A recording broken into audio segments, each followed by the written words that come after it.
7 अध्याय और उसके 1 पद से 21 पद तक पढ़ रहे हैं। ना यहाँ क्या लिखा हुआ है, तब फरीसी और कुछ शास्त्री जो यरूशलेम से आए थे उसके पास इकट्ठे हुए और उन्होंने उसके चेलों को अशुद्ध अर्थात बिना हाथ धोए हाथों से रोटी खाते देखा। क्योंकि फरीसी और सब यहूदी पूर्वजों की परंपरा पर चलते हैं और जब तक भली भांति हाथ नहीं धो लेते तब तक वो नहीं खाते, और बाजार से आकर जब तक स्नान नहीं कर लेते तब तक नहीं खाते, और बहुत सी अन्य बातें हैं जो उनके पास मानने के लिए पहुंचाई गई हैं, जैसे कटोरों को मांजना, लोटों को मांजना और तांबे के बर्तनों को धोना मांजना। इसलिए उन फरीसियों और शास्त्रियों ने उनसे पूछा, तेरे चेले क्यों पूर्वजों की परंपराओं पर नहीं चलते और बिना हाथ धोए से रोटी खाते हैं? अब यीशु मसीह ने फिर कहा कि बहुत अच्छा टॉपिक आया है आज। ये लोग पुराने नियम से इतने पुराने हो गए, ढीठ हो गए, रीति रिवाज और परंपराओं का पालन करते करते इनको बस वही रूढ़िवादी और ठटकरम ठट्टा और तमाम प्रकार के जो रीति रिवाज हैं उन्हीं से ही इनको बड़ा खुशी होती है। तो लिहाजा ये रीति रिवाजों को देख रहे हैं, लेकिन यीशु ने क्या कहा? यशायाह ने भी तुम कपटियों के विषय में बहुत ठीक भविष्यवाणी की है। यीशु मसीह ऐसे डंडा मारते थे, ध्यान रखना। प्रभु यीशु मसीह क्लास बहुत लगाते हैं क्योंकि वो हमें बनाते हैं। अरे जो सच्चा होगा, एक अच्छा होगा, वो क्लास लगाता है। यह लिखा है कि उसने कहा, यशायाह ने तुम कपटियों के विषय में बहुत ठीक भविष्यवाणी की। जैसे लिखा है कि ये लोग होठों से तो मेरा आदर करते हैं पर उनका मन मुझसे दूर रहता है। किनसे कह रहे हैं यीशु? सदूकी, फरीसी, बहुत बड़े बड़े धर्म के गुरु और बड़े बड़े पंडित, बड़े बड़े ज्ञानी, बाइबल के ज्ञाता, पुराने ईसाई और बड़े बड़े पुराने लोग जो बड़े ज्यादा रीति रिवाज परंपराओं के। लिखा कि ये व्यर्थ मेरी उपासना करते हैं क्योंकि मनुष्यों की आज्ञाओं को धर्मोपदेश करके सिखाते हैं, क्योंकि तुम परमेश्वर की आज्ञा को टालकर मनुष्यों की रीति को मानते हो। यह सबसे बड़ी समस्या आज, कि कोई भी रीति रिवाज परंपराएं जब बनाई जाती है तो इंसान उसी के चक्कर में पड़ जाता है। बाइबल के अंदर परमेश्वर ने कई बार देखना, जब चंगाइयां की तो उसने हर बार एक नई चीज इस्तेमाल की, क्योंकि वो जानता था कि अगर मैं एक चीज का इस्तेमाल करूंगा तो पूरी दुनिया उसी के पीछे पड़ी रहेगी। वो कभी भी एक जैसा नहीं रहा, एक जैसी उसने किसी भी चीज को इस्तेमाल नहीं किया। कभी उसने मुंह से चंगाई करी तो किसी ने हाथ से चंगाई करी, उसने कभी पानी से चंगाई किया तो कभी उसने जो है मिट्टी से चंगाई किया। तरह तरह के तरकीबें उसने दी ताकि कोई ये ना सोचे कि एक ही तरकीब से परमेश्वर चलता है और उसका प्रयोग करता है, बल्कि वो ये समझाना सिखाता है कि ये कोई चीजें नहीं है, कोई वस्तु नहीं जिनसे वो चमत्कार होता है, बल्कि वो परमेश्वर है जिसके शब्दों से, जिसके कहने से चमत्कार होता है। यहाँ पर ठटकरम रीति रिवाज परंपराओं को करने वालों को कहा गया कपटी। बोले एक दूसरे से कपटी। एक अंग्रेज ने कहा एक बेचारे गांव वाले से, चाय की दुकान थी, कहा प्लीज कौन कपटी? तो उसने कहा तू होगा कपटी, तेरा बाप कटी पर होगा। तो लिहाजा वो मजाक है, लेकिन यहाँ पर हकीकत है। क्या है हकीकत? कि ओटों से तो तुम मेरा क्या कर रहे हो? होठों से हालेलुया, प्रेज़ द लॉर्ड, प्रभु का नाम तक लेना डर लग रहा है। हालेलुया बोलो। अब बहुत कम हालेलुया बोल रहे हैं क्योंकि ऐसा बहुत बड़ा भयोग है, पवित्र है, उसका नाम कैसे ले लें? यही तो करते थे, उसका नाम नहीं लिया जा सकता। पहले तो पुराने नियम में सचमुच में यहोवा का नाम लेना भी बहुत भयोग बात होती थी, डरते थे लोग, क्योंकि वो सोचते थे इतना पवित्र आदमी का नाम कैसे लें? बड़ा आदर से, अक्षण पक्षण से हमें बहुत ज्यादा दिखाते हैं। बहुत से लोग बड़े बड़े लोगों के सामने ऐसे अक्षण पक्षण से उनका नाम लेते हैं, रिस्पेक्ट करते हैं कि लगता हो कितनी आदर कर रहा है, लेकिन दिल में उसकी चुड़ियां होंगी। कहते मुंह में राम, बगल में चुड़ियां। ना यहाँ क्या लिखा है कि वे व्यर्थ मेरी उपासना करते हैं क्योंकि मनुष्यों की आज्ञा को ज्यादा मानते हैं और वे परमेश्वर की मर्जी और उसकी आज्ञा टाल देते हैं और मनुष्यों की रीतियों पर चलते हैं। 9 पद में कहता है कि उसने उनसे कहा, तुम अपनी परंपराओं को मानने के लिए परमेश्वर की आज्ञा कैसे अच्छी तरह से टाल देते हो? क्योंकि ये मूसा ने तो कहा था कि अपने पिता और अपनी माता का आदर कर, और जो कोई पिता या माता को बुरा कहे वो भी अवश्य मार डाला जाए। परंतु तुम कहते हो, यदि कोई अपने माता पिता से कहे, जो कुछ तुझे मुझसे लाभ पहुंच सकता था वो कुर्बान और अर्थात संकल्प हो चुका, तो तुम उसको उसके पिता और उसकी माता की कुछ सेवा करने नहीं देते। इस प्रकार तुम अपनी परंपराओं में जिन्हें तुमने ठहराया है परमेश्वर का वचन टाल देते हो। ऐसे बहुत से काम तुम करते हो। ना सदूकी फरीसी धार्मिक ठेकेदार वो देख रहे हैं कि यीशु मसीह के लोग जो हैं वो क्या कर रहे हैं, वो हाथ नहीं धो रहे। यीशु मसीह के लोग जो हैं वो नहा नहीं रहे। आप समझने की कोशिश करो। और लिखा है कि वो लोग जो हैं अपने कटोरों को नहीं साफ कर रहे, अपने लोटों को साफ नहीं कर रहे, अपने तांबे के बर्तनों को और मांज नहीं रहे। इस प्रकार से बहुत सी चीजों के बारे में यहां हम लोग देख रहे हैं। और आगे लिखा हुआ है कि परमेश्वर का वचन कहता है कि ये जो तुम सब कुछ कर रहे हो, यीशु मसीह इस बात को क्लियर कर रहे हैं कि तुम्हारा बाहरी दिखावा ये सब कुछ बेकार है। अजीज, परमेश्वर दिखावटी जीवन से खुश नहीं होता, बल्कि वो अंदरूनी और दिल की और सच्ची आराधना से प्रसन्न होता है। आज हम लोग परमेश्वर के वचन का जो संदेश देंगे वो ये देंगे कि परमेश्वर दिल देखता है, भेष नहीं। आज का वचन है परमेश्वर दिल देखता है, भेष नहीं। भेष बदला, क्या हुआ? दिल का बदलना चाहिए। परमेश्वर भेषियों को और जो दिखावटी बनावटी कपटियों को पसंद नहीं करता, बल्कि वो आत्मा सच्चाई से परमेश्वर की सेवा आराधना करने वालों को ढूंढता है। मेरे अजीजों, मेरे भाई और बहनों, होली कम्युनियन को खाने के लिए बहुत से आज भेषिए लोग होंगे। जो लोग सचमुच में सफेद कपड़ा मेरे तरह ही पहन लेंगे, जूता तक सफेद पहन लेंगे, कोई फर्क नहीं पड़ेगा, राइट? लेकिन क्या वास्तव में मेरे अंदरूनी जीवन सफेद है? यह है महत्वपूर्ण। और क्या होगा उसके लिए? जिसने काले कपड़े पहन रखा उसको बार बार देखते जाएंगे, यार ये तो काला कपड़ा पहना है, कितना काला है अंदर से। कौन जानता है? क्या तुम जानते हो? कोई भी नहीं जानता कि अंदर उसके क्या है। इसलिए परमेश्वर जानता है। बाइबल कहती है परमेश्वर है जो वास्तव में वो अंदर को, दिल के बारे में जानता। अगर हम लोग पहला शमूएल उसका 16 अध्याय के 7 पद को पढ़े, परंतु यहोवा ने शमूएल से कहा, ना तो उसके रूप को दृष्टि कर और ना उसके कद की ऊंचाई, और क्योंकि मैंने उसे अयोग्य जाना है। क्योंकि यहोवा का देखना मनुष्य का सा नहीं है। मनुष्य तो बाहर का रूप देखता है, परंतु यहोवा की दृष्टि मन पे लगी रहती है। इसीलिए हमारा परमेश्वर कहां देखता है? हमारे मन को देखता है। कपड़े पहनने से क्या होगा? कपड़े पहनने से क्या होगा? क्या हमारा प्रभु हमारे मन को नहीं देखता है? क्या वो हमारे कपड़ों को देखता है? क्या वो हमारे जूतों को देखता है? क्या देखता है? मन को देखता है। आमीन। हम लोग परमेश्वर के पास जब आते हैं तो क्या देने आते, क्या दिखाने आते? बाइबल कहती है कि यहोवा का देखना मनुष्य का सा नहीं। मनुष्य तो बाहर का रूप देखता है, परंतु यहोवा मन की अंदर की दृष्टि रखता है। दृष्टि इसके मन पर रहती है। यिर्मयाह 17 अध्याय के 10 पद में लिखा है कि मैं यहोवा परमेश्वर हमेशा मन को खोजता और हृदय को जांचता हूं, ताकि प्रत्येक जन को उसकी चाल चलन के अनुसार अर्थात उसके कामों का मैं बदला दूं। आज हमारा परमेश्वर हमारे भेष को नहीं, कपड़े बहुत लोग आज अच्छे अच्छे पहन सकते हैं, यहां तक कि धर्म के गुरु भी बड़े अच्छे अच्छे कपड़े पहन सकते हैं, और वे अपने आप को कपड़ा चोंगा बड़े बड़े उन्होंने महंगे महंगे कपड़े खरीदे और बड़ी बड़ी जो है झोला टाइप का बिल्कुल जो है कपड़े चलिए, उसमें गोटे लगा ली और उसमें जो है तरह तरह की डिजाइन बना ली, और तुम चोंगा वस्त्र पहन करके अपने आप को क्या साबित कर रहे हो? क्या तुम्हारे कपड़ों से तुम्हारी पवित्रता की कोई लंबाई चौड़ाई बढ़ सकती है? हो सकता है क्या कपड़े से मेरी पवित्रता बढ़ेगी?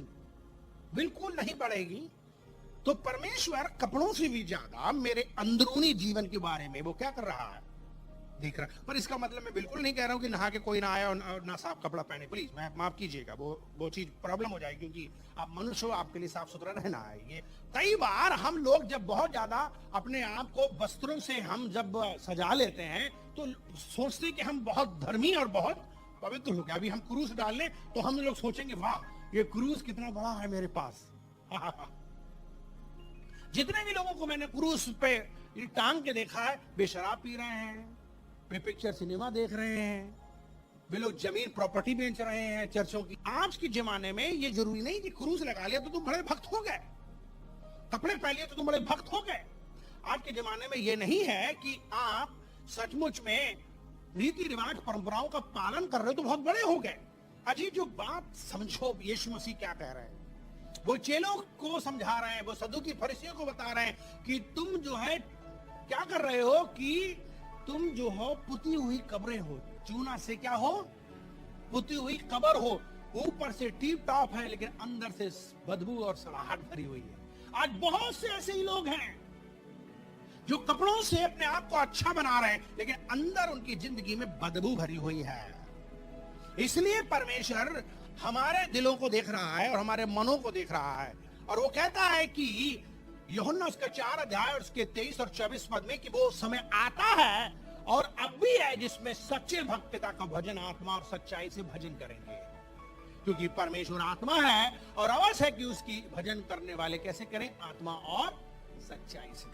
प्यारे भाइयों बहनों, अजीजों, आज इस आराधना में मैं आप लोगों को ये बताने का प्रयास कर रहा हूं कि मेरा परमेश्वर पवित्र है, मेरा परमेश्वर आत्मा है और सच्चा, और वो चाहता है कि हम भी उसकी आराधना आत्मा सच्चाई से करें। उसको दिखावटी और बनावटी ड्रामा पसंद नहीं है। लिहाजा हम परमेश्वर को समझने की कोशिश करें। अगर हमारे पास में अच्छे कपड़े नहीं हैं तब भी हमारा परमेश्वर हमें इस्तेमाल कर सकता है और हमें पसंद कर सकता है और हमें चुन सकता है। हालेलुया। अभी जो आज हम कुछ खास बातों पर चर्चा करेंगे और हम लोग सचमुच में अध्ययन कर रहे हैं कि वो हमारा परमेश्वर हमारे जीवन को बदलना चाहता है। तो परमेश्वर का वचन कहता है कि आगे हम पढ़ते हैं उसी मरकुस 7 अध्याय में आप आइए, 14 पद में लिखा है कि तब उसने लोगों को अपने पास बुलाकर कहा, तुम सब मेरी सुनो और समझो। कह रहा है तुम मेरी सुनो और समझो। ऐसी कोई वस्तु नहीं जो मनुष्य में बाहर से समाकर उसे अशुद्ध करे, परंतु जो वस्तुएं मनुष्य के भीतर से निकलती हैं वे ही उसे अशुद्ध करती हैं। यदि किसी के सुनने के कान हो तो सुन ले। जब वो भीड़ के पास घर में गया तो उसके चेलों ने इस दृष्टांत के विषय में उससे पूछा। उसने कहा कि तुम भी ऐसे ना समझो।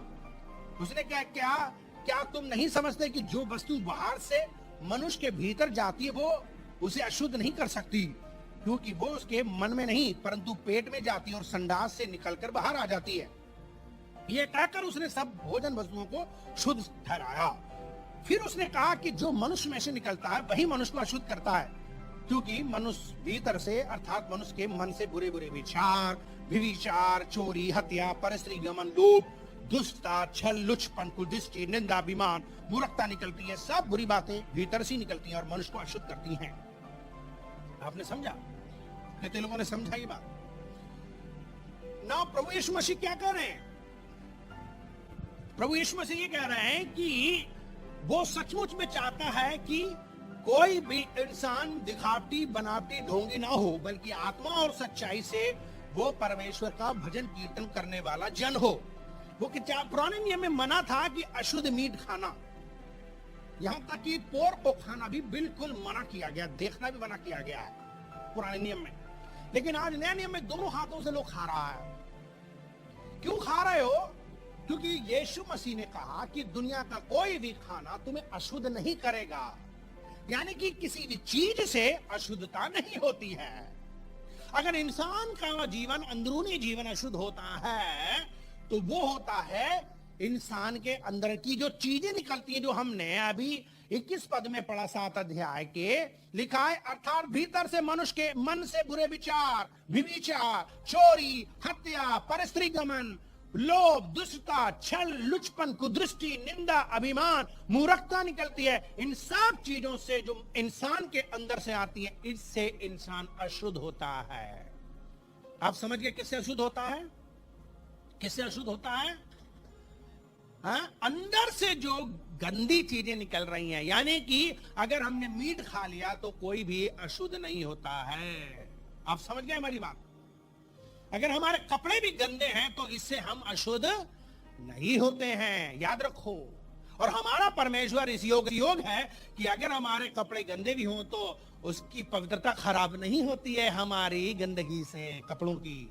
यहां तक कि जूते भी पहन ले हम स्टेज पे चढ़ करके, तब भी परमेश्वर की पवित्रता भंग नहीं होती। वो इतना कमजोर नहीं कि जूता पहन के आ गए तो प्रभु की उपस्थिति चली गई। ना ना ना ना ना, ऐसा नहीं है ना। बहुत से लोगों को पुराने नियम में कुछ चीजें ऐसी मालूम होंगी कि भैया जूता पहन करके चर्च में नहीं जाना और ना मंदिर में जाना, ना हम लोग जो है स्टेज पे जा सकते हैं। ऐसा विचार है, अच्छे विचार है, लेकिन इसके विषय में भी बहुत से लोगों को लगता होगा कि सबसे बड़े पापी तो पास्टर डैनियल जूता पहन के स्टेज पर चढ़े हुए हैं है ना, क्योंकि यार स्टेज पे तो जूता पहन के आ गए, है ना। तो इसके विषय में आपको बताएंगे थोड़ा सा, लेकिन यह है कि हमको समझना जरूरी है कि लौट फेर करके हम रीति रिवाज और परंपरा करने वाले जो हैं कौन से हो जाते हैं, वैसे ही हो जाते हैं।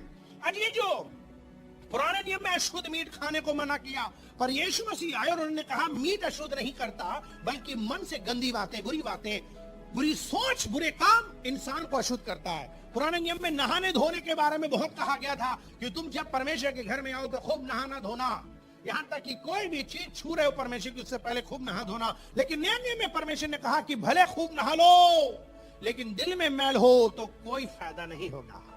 तो उसने कहा अगर दिल साफ है, कपड़े गंदे कोई बात नहीं, दिल साफ करो। जो यीशु मसीह का लहू हमें क्या करता है, यीशु का लहू हमें धो करके क्या करेगा, हमें शुद्ध करेगा। मेरे मित्रों, परमेश्वर के वचन को हम लोग पढ़े हैं और हमने बहुत कुछ लिखा है और बहुत कुछ हमने सचमुच में जाना है।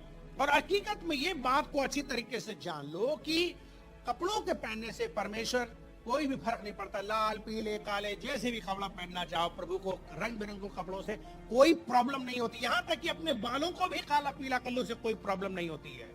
हम आपको हकीकत बता रहे हैं, हकीकत बता रहे हैं। आजकल का फैशन चला है ना, बालों को नीला, पीला, हरे, गुलाबी सब टाइप के हो रहे हैं। क्या करें, दुनिया का दौर ऐसा है, कुछ ना कुछ करना है, बेचारे परेशान है। शांति, चैन, खुशी परमेश्वर में तो मिल नहीं रही, दुनिया में की चीजों में मिल रही, इसलिए परमेश्वर के दिए गए बाल काले पीले कर ले रहे हैं। लेकिन क्या अगर काले पीले कर लिए तो क्या परमेश्वर की उपस्थिति उसके जीवन से चली जाएगी, या परमेश्वर उसे स्वीकार नहीं करेगा अगर वो परमेश्वर के भवन में आया? अजीजों, मुझे और आपको हकीकत में समझना है कि हम लोगों को किसी भी तरीके से परमेश्वर की आशीष या परमेश्वर की उपस्थिति या उसके चरणों में आने से रोक नहीं सकती है। बहुत से पुराने नियम में एक संस्कार थे, औरतों को जो है वो सचमुच में बड़े बालों को करना था और उन्हें बालों को ढाकना था, और वे कलीसिया में आए प्रार्थना करें तो ढाकना था।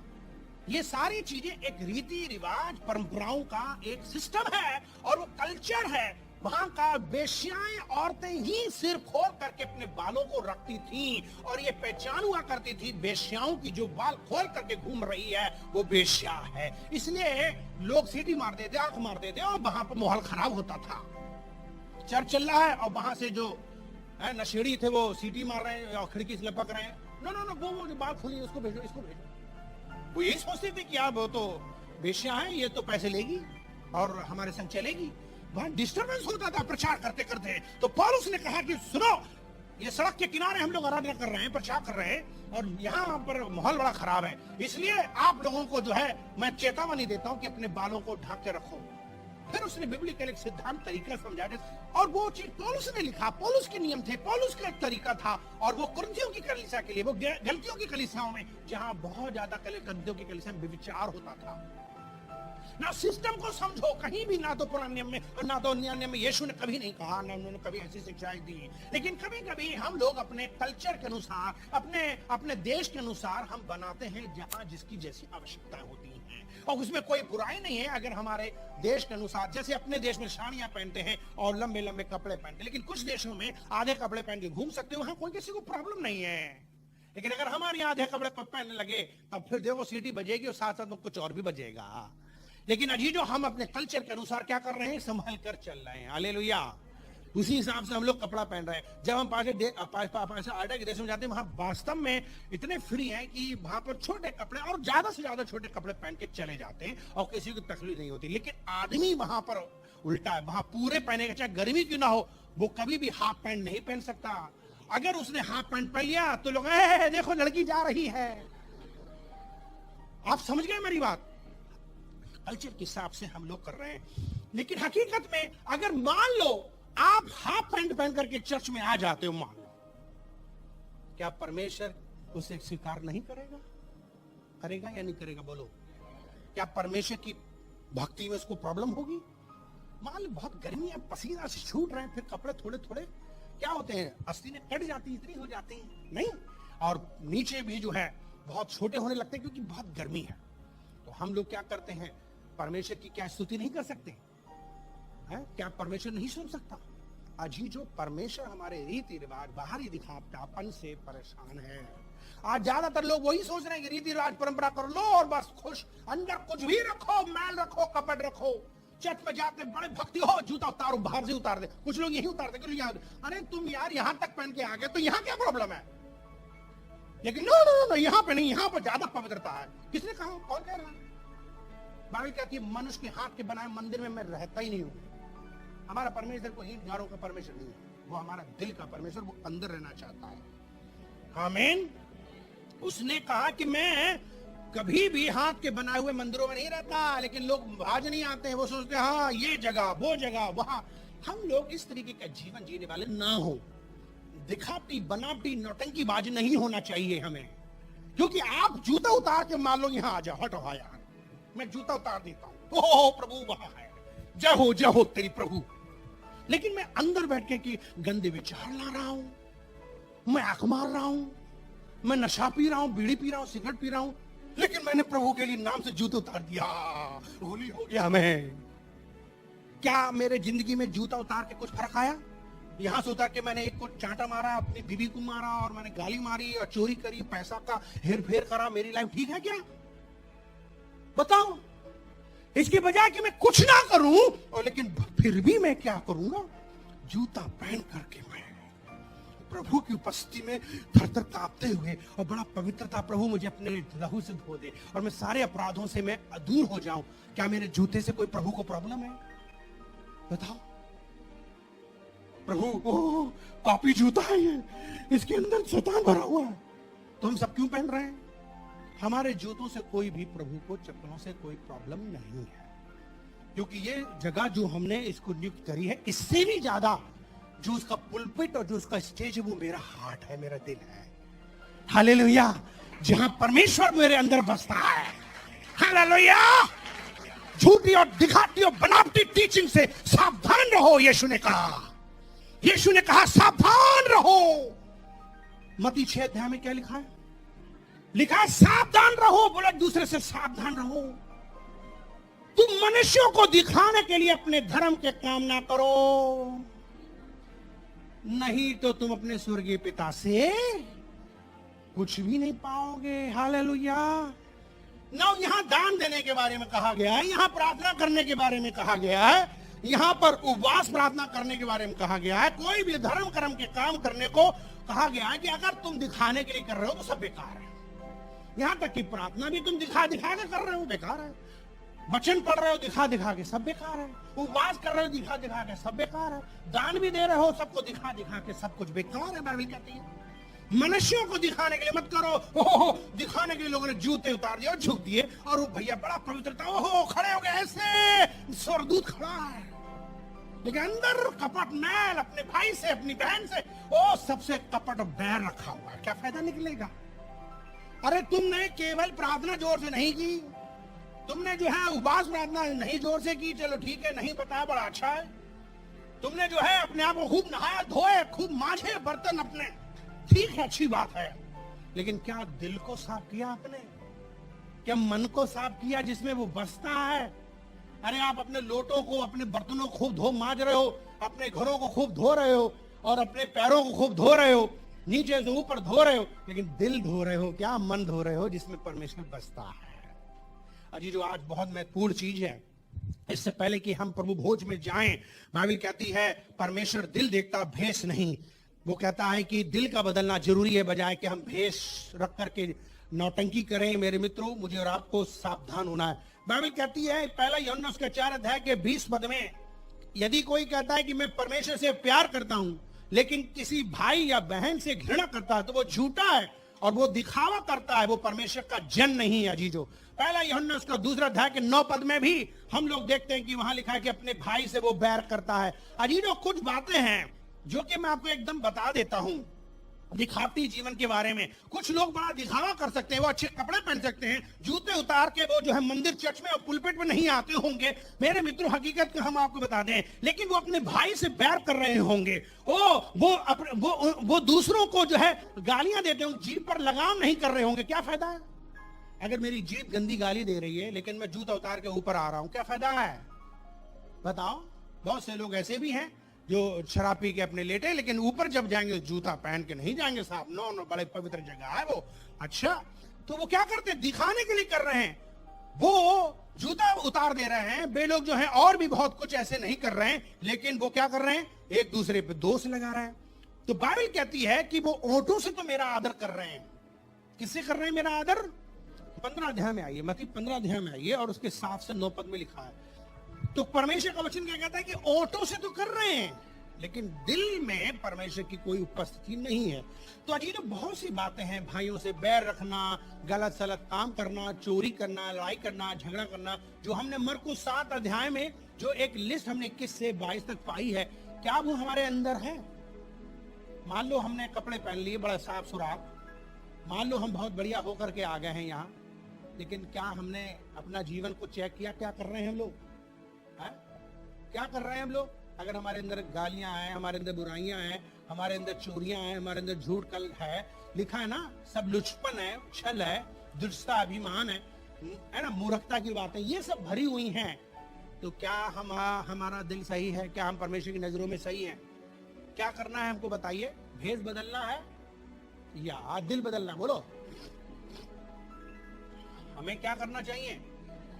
परमेश्वर कहता है कि तुम्हारे नहाने धोने से, तुम्हारे बहुत ज्यादा दिखावटी आदर करने से कोई फायदा नहीं है। दिल मेरा साफ सुंदर होना चाहिए ताकि परमेश्वर मुझे इस योग बनाए कि मैं इस रोटी को खा सकूं। अजीजो, आज बहुत से लोग रोटी खाने के लिए तैयार हैं क्योंकि आपने सफेद कपड़े पहन लिए हैं और आप आज बिल्कुल दिखा रहे हैं कि हाँ मैं बिल्कुल योग हूं, खा सकता हूं, लेकिन जाने के बाद वही लाइफ जियोगे तो सब कुछ बेकार।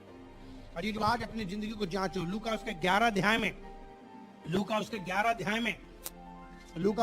अध्याय में उसके हम 37 से कुछ पद पढ़ेंगे तो उसमें भी कुछ ऐसी बातें लिखी हैं। देखिए जरा पढ़िए, 37 पद में लिखा है, यीशु मसीह जब बातें कर रहा था तो किसी फरीसी ने वही बातें फिर से कहा कि तेरे लोग जो है भोजन जो है करते समय नहाते नहीं है। और यीशु ने उनसे क्या कहा? यीशु ने कहा, फरीसी को देखकर अचंभा हुआ कि उसने भोजन करने से पहले स्नान नहीं किया। प्रभु ने उसे कहा, हे फरीसी, तुम कटोरे और थाली को ऊपर से तो मांजते हो परंतु तुम्हारे भीतर अंधेर और दुष्टता भरी है। हे निर्बुद्धि, जिसने बाहर का भाग बनाया क्या उसने भीतर का भाग नहीं बनाया? परंतु हाँ, भीतर वाली वस्तुओं को दान कर दो तो देखो सब कुछ तुम्हारे लिए शुद्ध हो जाएगा। वो कहता है, हे फरीसियों, तुम पर हाय, तुम पुदीने और सुदाब का और सब भांति भांति के साग पात का दशमान भी देते हो, परंतु न्याय को, परमेश्वर के प्रेम को टाल देते हो। चाहिए तो था कि इन्हें भी करते और उन्हें भी करते रहते। अच्छा, कुछ लोग क्या सोचते हैं, अरे वाह, यहाँ दशमान के लिए मना किया गया है, फटाक से नहीं देंगे क्योंकि प्रभु दशमान से क्या लेना देना, दिल साफ करो। लेकिन प्रभु क्या कह रहा है? यीशु ने कहा, भला तो ये होता कि तुम ये भी करते रहते और वो भी करते रहते। ये कभी नहीं कहा कि तुम दशमान मत देना, तो लोग अपने मतलब का फटाक से उसी को ले लेंगे। 43 पद में लिखा है, हे फरीसियों, तुम पर हाय, तुम आराधनालयों में मुख आसन पर और बाजारों में नमस्कार चाहते हो। तुम पर हाय, क्योंकि तुम छिपी हुई कब्रों के समान हो जिन पर लोग चलते हैं परंतु नहीं जानते। तब एक व्यवस्थापक ने उससे उत्तर दिया, हे गुरु, इन बातों को कहने से तू हमारी निंदा कर रहा है। अब उन्हें बड़ा बुरा लग रहा है कि इनकी जो है प्रभु जो है कितनी ज्यादा जो है उनकी बुराई कर रहा है, क्योंकि ये सच बात है, बहुत लोगों को ये बुरा भी लगेगा। लेकिन बाइबल कहती है कोई बात नहीं, परमेश्वर का वचन बुरा लगता है तो वो इसका मतलब है वचन काम कर रहा है। हालेलुया। तो अक्सर हम रीति रिवाज परंपराओं के पक्ष में हो जाते हैं बजाय कि सच्चाई और ईमानदारी का जीवन। अजीजो, प्यारे मित्रों, आज हम परमेश्वर के वचन से क्या सिखा रहे हैं? हम परमेश्वर के वचन से यह सिखा रहे हैं कि हम लोगों को बाहरी दिखावटी जीवन से परमेश्वर के आराधना भक्ति में कोई फर्क नहीं पड़ता है। अक्सर कई लोग जो है वो परीक्षा में पड़ जाते हैं, बजाय आत्मा सच्चाई से परमेश्वर की सेवा आराधना करें, वे दिखावटी कामों में ज्यादा अपने आप में लग जाते हैं। बाइबल कहती है मनुष्यों को दिखाने के लिए कोई भी ऐसे काम ना करो। अजी जो हम सब लोग परमेश्वर के सचमुच वचन को समझे। पुराने नियम में कहा गया था कि दाख की बारी में लोमड़ियां आ गई हैं और वो दाख की बारी को नुकसान पहुंचा रही हैं, इसलिए भलाई है कि लोमड़ियों को क्या करो, लोमड़ियों को क्या करो, उन्हें क्या करो, पकड़ लो और दाख की बारी से हटाओ, ताकि आपकी दाख की बारी में नुकसान ना हो। आज हमारे भी जीवन में लोमड़ियां आ गई हैं। बाइबल में लिखा है कि जाओ लोमड़ियां निकालो, लेकिन हमारे यहाँ तो लोमड़ियां है नहीं, हमारे खेतों में लोमड़ियां है नहीं, तो क्या करें? कौन सी लोमड़ियां निकालने के लिए कहा? वो हमारे अंदर की जो लोमड़ियां हैं उनको निकालने के लिए कहा है। जी जो समझो संदेश को।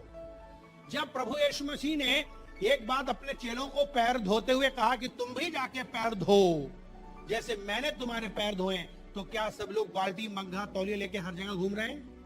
क्यों नहीं घूम रहे हो? आपको तो धोना चाहिए। बाइबल के कितने लोगों ने पैर धोए? क्या प्रभु ने यही कहा कि बाल्टी लो, मग्घा लो, पैर धो? क्या कहा? क्या संदेश प्रभु ने दिया उसके पीछे को बता सकता है? बताओ ना। संदेश ये था कि हमें दीन बनना है, हमें एक दूसरे को बड़ा बनाना है, अपने आप को बड़ा नहीं, अपने आप को छोटा करो, आगे को बढ़ाओ। अगर आप मान लो बाल्टी ले जाओ, मान लो तौलिया ले जाओ, मान लो आप साबुन भी ले जाओ और खूब पकड़ पकड़ के रगड़ रगड़ के धो रहे हो, लेकिन उसका चांटा भी मार रहा है, गाली भी मार रहा है, गुस्सा भी कर रहा है, चोरी भी कर रहा है, लेकिन नहीं नहीं नहीं फिर भी आप उसके हाथ पैर धो रहे हैं, क्या सही है? कोई भी धोने से फायदा नहीं होगा, क्योंकि आपको प्रभु यीशु ये नहीं सिखा रहे हैं कि आप पैरों को धोते रहो और लोगों की टांग भी खींचते रहो। वो ये नहीं कह रहे। भले आप पैर ना धो, लेकिन उसकी जिंदगी में आप भलाई करो, उससे प्यार करो, उसकी सहायता करो, शायद वो पैर धोने से कहीं ज्यादा बढ़कर होगा। आमीन। इसलिए हमको परमेश्वर के वचन का संदेश समझना है, ना कि रीति रिवाज परंपराओं को ठटकर नौटंकी को करना है, क्योंकि उनको लगता है कि पास्टर के खिलाफ है। उसके खिलाफ नहीं, लेकिन मातम बनाने के खिलाफ है। यीशु मसीह मरे नहीं, जिंदा हो गया। आमीन। लेकिन जब हम सचमुच में आपकी जागृति के लिए, आपकी आत्मा के लिए, आपके परिवार के लिए, आपकी नौकरी बिजनेस के लिए, आपके शादी के लिए, आपके बच्चों के लिए जब दुआ कर रहे हैं सब मिलकर के, तब आप करना नहीं चाहते, जबकि साल की शुरुआत करते हैं। मुझे आपको रीति रिवाज परंपराओं से बचना है। जो यीशु मसीह परमेश्वर ने कहा मूसा से, मूसा एक्चुअली भगोड़ा था, वो मिस्र से भाग गया था। मिस्र की उसे बहुत ज्यादा टीचिंग पता थी, और वो ये थी कि अपने बड़े के सामने टोपा पहन करके कभी खड़ा नहीं हो सकते। टोपा पहन के, जैसे आज भी चश्मा काला पहना हुआ है कोई और अपने बड़े सामने को बैठ जाए चश्मे लगा करके, तो सोचेगा देखा क्या कर रहा है। तो हम लोग बड़े आदमी के सामने क्या करते हैं? काला चश्मा तुरंत उतार देते हैं, टोपा उतार देते हैं, नहीं, और इज्जत से खड़े हो जाते हैं। ये एक पहचान है। इसी तरीके से मूसा को भी मालूम था कि परमेश्वर की उपस्थिति में उसे क्या करना है। जूता उतारने का वो उद्देश्य नहीं था। जूता वास्तव में उसका जो था वो ऐसा जूता था जो इस बात को दिखाता था कि भाई मैं जल्दी में हूं, मैं जा रहा हूं, मुझे जल्दी में हूं। लेकिन प्रभु कहते हैं, वो बताना चाह रहे थे, ये जगह तुमको मैं दर्शन दे रहा हूं, मेरी उपस्थिति है यहाँ, ये जगह पवित्र हो गई है, यहाँ पर तुम जूता उतार करके बैठ जाओ और मेरी सुनो, मेरा दर्शन सुनो, मैं तुमसे बातचीत करना चाहता हूँ। अभी हमारे गली से कोई गुजर रहा हो और मैं उसको बुलाऊं, आओ भाई, या आप हमें देख के खुश हो गए, आ गए अंदर, अब खड़े हैं, कितनी देर तक खड़े करेंगे आप? उसे कहेंगे आप बैठ जाओ, कुर्सी पे बैठ जाओ। इसी तरीके से मूसा से कहा गया था कि आप परमेश्वर की उपस्थिति में अब जो है ज्यादा अपना जो यात्रा का जो जीवन है, बिजी जो जीवन है, उसको उतार के बैठो, मैं आपको दर्शन दूंगा। हालेलुया। लेकिन लोगों ने उसको क्या समझा? पवित्रता से वचन का तोड़मोड़ किया, उन्हें नहीं समझ में आ रहा है। आज भी आप परमेश्वर की श्रद्धा में और भक्ति में अगर जूता उतार के आना चाहते हो, कोई प्रॉब्लम नहीं है, हमें कोई प्रॉब्लम नहीं है। आप आराधना कर रहे हो और आपको ऐसा लग रहा था, लेकिन जो पहन रहा है उसके बारे में आप गलत नहीं कह सकते हो। अगर आपको लग रहा है कि नहीं मैं सफेद कपड़े पहन के परमेश्वर का आदर करना चाहता हूँ, प्लीज कर लो, जैसे आपका मन कहे। आप कहते नहीं मैं मीट नहीं खाऊंगा, मैं तो भाई देखिए सादा ही खाऊंगा, ठीक है, आपका मन कहता है, आपका अपना जीवन का तरीका। लेकिन कोई दूसरा कर रहा है, आप उसकी आलोचना नहीं कर सकते, क्योंकि दिल को आप नहीं जानते हो कि किसका दिल कितना शुद्ध और पवित्र है। हालेलुया। मेरे मित्रों, परमेश्वर रीति रिवाज परंपराओं को महत्व भी नहीं दे रहा है। आमीन। अगर वो महत्व देगा तो बहुत इसके विषय में प्रचार करेगा और फिर दुनिया में सब जगह वही चलेगा। लेकिन अजीब जो परमेश्वर, फिर से हम आपको बता दें, वो कहता है ओंठों से प्यार मत करो, और वो कहता है दिखावटी काम मत करो। वो कहता है मनुष्यों को दिखाने के अनुसार काम मत करो, बल्कि अपने दिल को साफ करो। वो कहता है परमेश्वर का वचन यहेजकेल 36 अध्याय के 26 पद में, यहेजकेल उसका 36 अध्याय के 26 पद में कहता है, मैं तुमको नया मन दूंगा और तुम्हारे भीतर एक नई आत्मा उत्पन्न करूंगा, तुम्हारी देह में से पत्थर का हृदय निकालकर तुमको मांस का हृदय दूंगा। आगे क्या 27 पद में क्या लिखा है? लिखा है 27 भी, और मैं अपना आत्मा तुम्हारे भीतर ऐसा करूंगा कि तुम मेरी विधियों पर चलोगे और मेरे नियमों को मानकर अनुसार करोगे। फिर आगे क्या लिखा है? आमीन। तुम उस देश में बसोगे और मैंने तुम्हारे पितरों को दिया था, तुम मेरी प्रजा ठहरोगे, मैं तुम्हारा परमेश्वर ठहरूंगा। तो बाइबल कहती है दिल को बदलने वाला परमेश्वर है। अगर आपका दिल सही नहीं है, अगर आपका दिल साफ नहीं है, तो इस होली कम्युनियन से पहले अपने दिलों को जांच लो, मन को जांच लो और कहो, मेरा मन धो देना प्रभु, विनती करूं बारंबार। मेरा मन धो देना प्रभु, विनती करूं बारंबार। भजन संहिता 51 अध्याय उसका 10 पद खोलो। मेरा मन धो देना प्रभु, विनती करूं बारंबार। मन मेरा हो गया पापों से मैलार, मन मेरा हो गया पापों से मैला। मैं धोते धोते हुआ लाचार प्रभु, मैं धोते धोते हुआ लाचार प्रभु, विनती करूं बारंबार। मेरा मन धो देना प्रभु, विनती। वो कहता है मेरे परमेश्वर, मेरे अंदर शुद्ध मन उत्पन्न कर और मेरे भीतर स्थिर आत्मा को उत्पन्न कर। एक प्रेयर है। वो कहता है कि सचमुच में अपने वस्त्रों को फाड़ कर नहीं, अपने दिल को फाड़ कर चले। पुराने नियम में जब भी कोई पश्चाताप करता था तो उसे कपड़े फाड़ना पड़ते थे। प्रभु कहते हैं आज तुम कपड़ा मत फाड़ो। क्या फाड़ो? अपना दिल फाड़ कर। आमीन।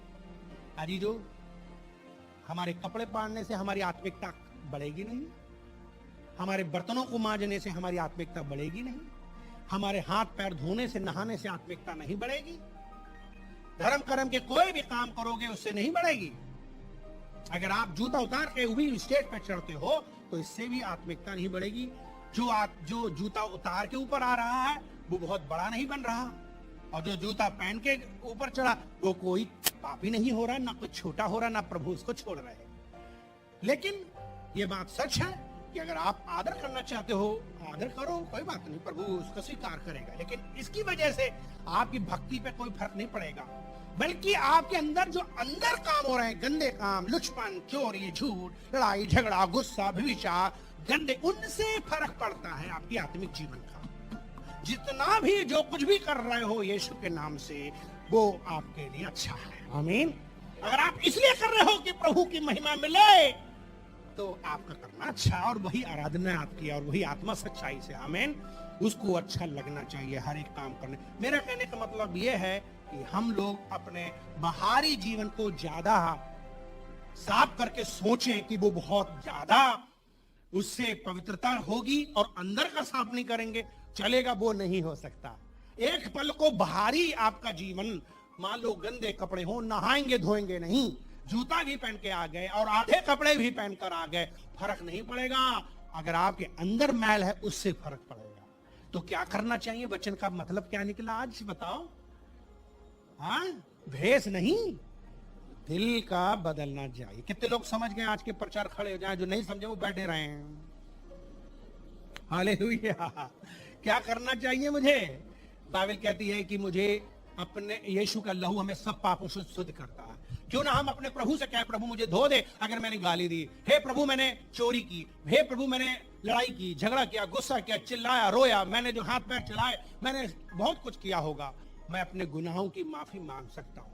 मैंने कोई भी गंदे विचार सोचे होंगे, मैंने कोई भी बुरी बातें सोची होंगी, मेरा मन अशुद्ध हो गया इससे पहले कि इस रोटी को। बाइबल कहती है कि तुम इस रोटी को खाओगे, अगर जांचोगे नहीं तो दंड भी आता है, याद रखो, क्योंकि परमेश्वर नहीं चाहता कि आप दंडित हो। दंड कैसे मिलता है? जब हम गुनाह करते रहें और उसमें खाते रहें। हमारा परमेश्वर नहीं चाहता है कि हम पर दंड आए। वो अंदरूनी जीवन के बारे में बहुत गंभीर है। इसलिए आइए अपने दोनों हाथों को उठाइए और उससे कहिए, प्रभु सब मैं देता हूं, सब मैं देता हूं। प्रियो, यदि आज आपने परमेश्वर के वचन को सुना है और सुनकर के ये वास्तव में विश्वास करते हो कि यीशु मसीह आपकी जिंदगी को बदल सकते हैं, यही मार्ग, यही जीवन और यही सच्चाई, अगर इसी में आपको आशा नजर आ रही है तो आज यीशु मसीह पर विश्वास कर लीजिए, अपना दिल खोल लीजिए। वो आपके दिल में आकर आपका उद्धार कर सकते हैं, आपके पाप क्षमा कर सकते हैं। आपको क्या करना है? एक छोटी सी प्रार्थना करनी है। क्यों ना आप दिल खोल लीजिए, क्यों ना अपनी आंखें बंद कर लीजिए और हाथ जोड़ लीजिए। घुटना टेकना चाहें घुटने टेक लीजिए, उसके पास नर्म और दीन होकर के आ जाइए और एक छोटी सी दुआ कीजिए, एक छोटी सी प्रेयर कीजिए। क्या आप मेरे साथ एक छोटी सी प्रार्थना करना चाहेंगे? यदि यदि हाँ, तो आइए अपनी आंखें बंद कर मेरे पीछे प्रार्थना करें। मेरे पीछे प्रार्थना बोलिए। प्यारे प्रभु यीशु मसीह, मैं धन्यवाद करता हूँ आज के दिन के लिए, आज के वचन के लिए जो मैंने आज सुना है। मैं विश्वास करता हूँ, करती हूँ कि आप सच्चे परमेश्वर हैं। आप इस दुनिया में मनुष्य बनकर आए, मेरे दुखों को उठाए, मेरे पापों के लिए मारे गए, गाड़े गए, तीसरे दिन जिंदा हो गए, आज भी जिंदा है। मुझ पापी पर दया करो, मेरा उद्धार करो, मेरे जीवन को बदल दो, मेरे दिल में आप आ जाओ, मुझे अपने खून से धो दो, जो खून आपने कलवरी क्रूस में बहाया था। मेरे दिल में आप आ जाइए, मेरे पाप क्षमा कर दीजिए, मेरा नाम नरक से काटिए, जीवन की पुस्तक में लिखिए, अपनी संतान बना लीजिए। आज से मैं आपके पीछे चलना चाहता हूँ, आपकी सेवा करना चाहता हूँ, अपना दिल देना चाहता हूँ। मैं अपना दिल खोलता हूँ, आप मेरे दिल में आ जाइए और मेरा उद्धार कीजिए। ऐसी मेरी प्रार्थना यीशु मसीह के नाम से विश्वास करता हूँ, आपको स्वीकार करता हूँ अपना मुक्तिदाता के रूप में। आज से मैं आप लीजिए, यीशु के नाम से प्रार्थना करता हूँ। धन्यवाद के साथ मेरी प्रार्थना सुन लीजिए। आमीन। अजीजों, गॉड ब्लेस यू। अगर आपने इस तरीके से प्रार्थना की है तो आपका उद्धार होना तय है, आपके पाप क्षमा होना तय है और अब आप मसीह में एक नया जीवन जीने के लिए, मसीह में बढ़ने के लिए लगातार आप प्रार्थना कीजिए। अपने घर में परमेश्वर के साथ बैठकर वचन पढ़िए और संगति कीजिए, कलीसिया में आइए और परमेश्वर के वचन को सीखिए। प्रभु आपको आशीष दे। God bless you.